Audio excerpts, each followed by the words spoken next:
ఈ వీడియో ఇంతకుముందు చేసిన వీడియో యొక్క రెండవ భాగం.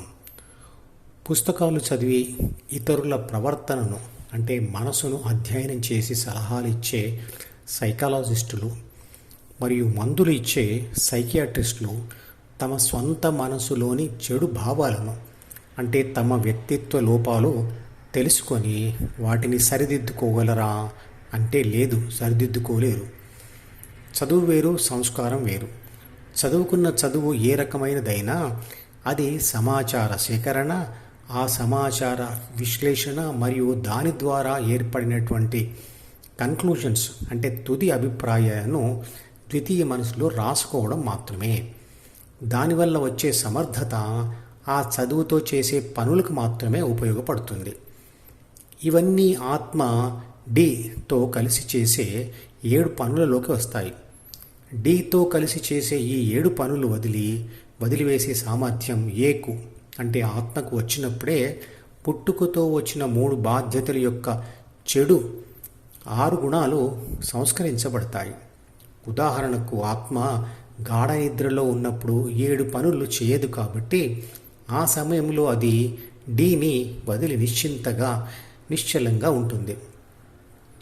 ఉదయమే నూతనత్వంతో లేచి సంతోషంగా సమర్థవంతంగా పనులు చేసుకోగలుగుతుంది. కానీ ఇది మనిషి ప్రయత్నం లేకుండానే ప్రకృతి కనికరంతో డీని వదిలివేయడం. కానీ ధ్యానంతో 7 పనులకు మూలమైన ద్వితీయ మనసును వదిలివేసే సమర్థత వచ్చినప్పుడే మనిషి తనలోని వ్యక్తిత్వ లోపాలను నియంత్రించగలుగుతాడు. ఉదాహరణకు మీకు ఒక వ్యక్తిపై ప్రతీకార కోరిక డీలో ఉంది అనుకోండి. 10 సార్లు ఆ అవకాశం వచ్చింది అనుకోండి, అంటే ప్రతీకారం తీర్చుకునే అవకాశం వచ్చింది అనుకోండి. కానీ అవకాశం దొరికినప్పుడల్లా మీరు ధ్యానంతో నేర్చుకున్న డీని వదిలివేసే సామర్థ్యం ఉపయోగించి డీని అంటే ప్రతీకార కోరికను వదిలివేస్తూ ఉంటే ఆ కోరిక పూర్తిగా చచ్చిపోతుంది. ప్రాథమిక మనసును మరియు ద్వితీయ మనసును సంస్కరించుకోవడం అంటే ప్రపంచానికి స్పందించే విధానమును సంస్కరించుకోవడం. శరీర రక్షణ, పోషణ, పునరుత్పత్తుల కోసం ఉన్న 6 చెడు గుణాలను సంస్కరించుకోవడం. కాబట్టి చదువు వల్ల సంస్కారం రాదు. మనిషి చదువుకున్న ప్రాపంచిక చదువు ఆవేశాన్ని తగ్గించదు, అసూయను తగ్గించదు, ద్వేషమును తగ్గించదు, పగను తగ్గించదు, పరాజయానికి పరాభవానికి కుంగిపోవడంను ఆపదు, డబ్బు కోసం, పదవుల కోసం, సుఖం కోసం పరిగెత్తడాన్ని ఆపదు, వాటి కోసం ఎంతటి అసాంఘిక కార్యక్రమాలకైనా సిద్ధం అవడాన్ని ఆపదు. అంటే బాగా చదువుకొని సంస్కారం లేని వాళ్ళందరికీ ఎంతో కొంత వ్యక్తిత్వ లోపం అంటే అరిషడ్వర్గాలు, విషాదం మరియు భయం ఉంటాయి. ప్రాపంచిక చదువులు వాటిని ఎలా కంట్రోల్ చేయాలో నేర్పవు.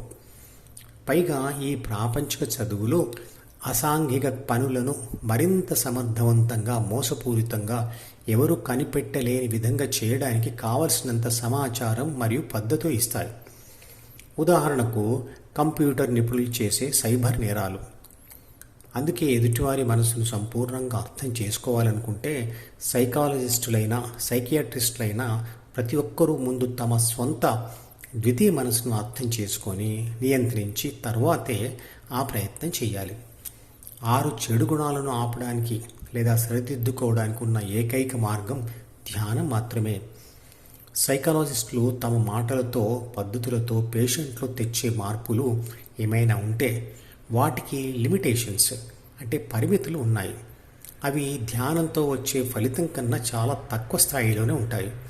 ఆ మార్పు కూడా పేషెంట్ సంపూర్ణంగా మరియు సమర్థవంతంగా డాక్టర్కు సహకరిస్తేనే జరుగుతుంది.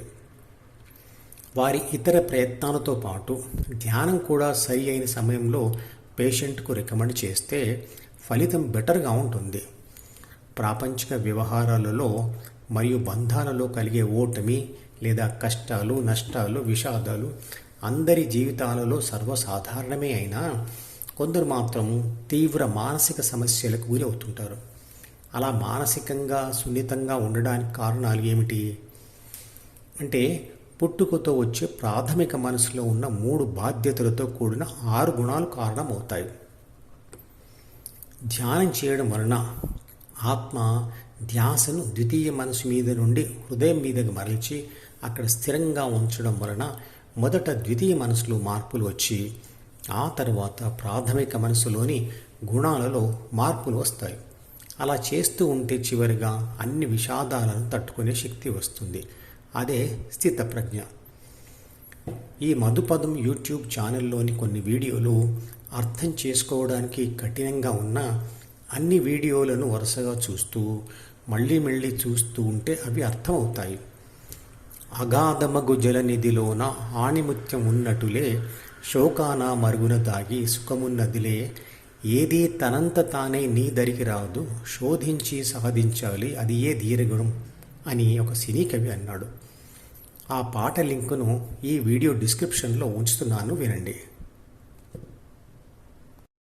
ఈ మధుపదం యూట్యూబ్ ఛానల్ వీడియోని సబ్స్క్రైబ్ చేసి గంట గుర్తును నొక్కి ఆల్ని సెలెక్ట్ చేసి ప్రతిరోజు యూట్యూబ్ ఓపెన్ చేసి అడుగున ఉన్న సబ్స్క్రిప్షన్ బటన్ నొక్కితే అన్ని లేటెస్ట్ వీడియోలు చూడవచ్చు.